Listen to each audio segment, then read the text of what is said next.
कांग्रेस नेता सैम पित्रोदा के बयान को आधार बनाकर भारतीय जनता पार्टी कांग्रेस को जमकर आड़े हाथों ले रही है। मध्य प्रदेश के पूर्व मुख्यमंत्री शिवराज सिंह चौहान ने राहुल गांधी के साथ सैम पित्रोदा पर जमकर प्रहार किया।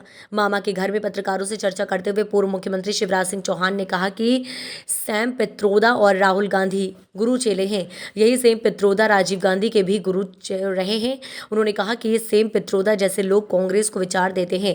कांग्रेस अगर सत्ता में आई तो विरासत टैक्स लगा देगी, लेकिन हम बता देना चाहते हैं कि भारत की संस्कृति भारत की है, ये अमेरिका नहीं है, लेकिन इस परंपरा को कांग्रेस खत्म करना चाहती है। शिवराज ने कहा कि कांग्रेस जातिगत जनगणना को अपना मिशन बताती है, उसके पीछे इनके खतरनाक इरादे हैं। कांग्रेस देश को जातियों में बांटना चाहती है, देश की जनता इन्हें माफ नहीं करेगी।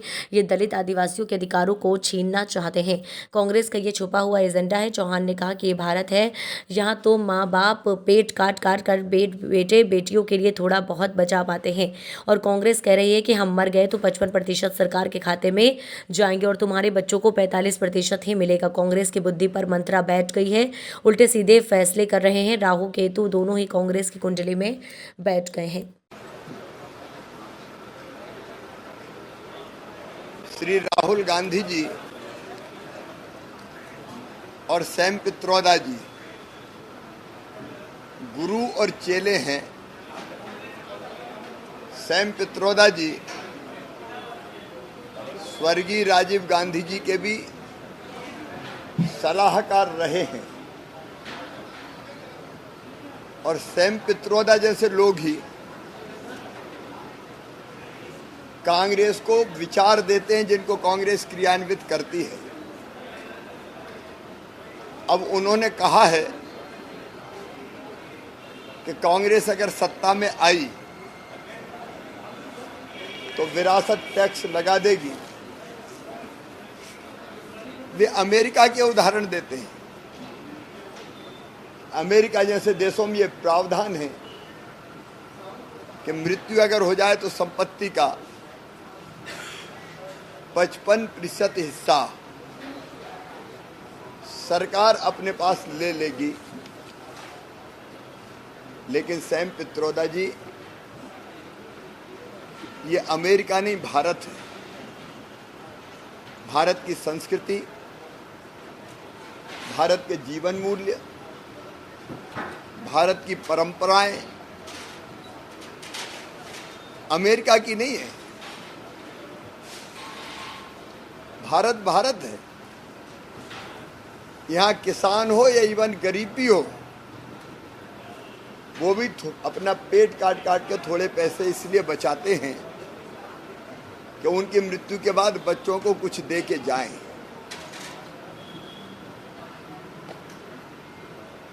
लेकिन इस परंपरा को कांग्रेस खत्म करना चाहती है विरासत टैक्स लगा के। ये टैक्स पहले था, लेकिन जनता के दबाव में कांग्रेस ने इसको समाप्त किया था। उस समय जब स्वर्गीय इंदिरा गांधी जी नहीं रही थी, शायद स्वर्गीय राजीव गांधी जी ने मां की संपत्ति उनको मिल जाए इसके लिए इसको हटाया हो। लेकिन कांग्रेस को देश के सामने ये स्पष्ट करना पड़ेगा कि उसके इरादे क्या हैं। कांग्रेस जिस रास्ते पर चल रही है वो भारत का रास्ता नहीं है, वो खतरनाक है। एक तरफ विरासत टैक्स लगाने की बात करती है, दूसरी तरफ कहते हैं कि जातिगत जनगणना मेरे जीवन का मिशन है।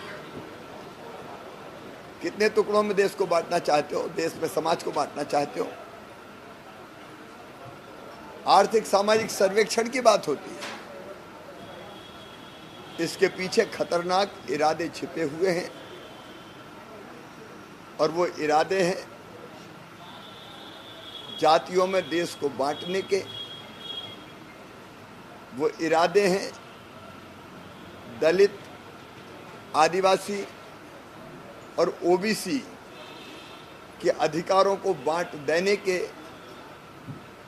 भारत इसको कभी स्वीकार नहीं करेगा, देश की जनता इसको कभी स्वीकार नहीं करेगी। मैं कांग्रेस से स्पष्ट रूप से, मैडम सोनिया गांधी हो, राहुल बाबा हो, अब ये केवल किनारा करने से काम नहीं चलेगा। उनके असली इरादे क्या हैं वो जनता को बताएं। जातिगत जनगणना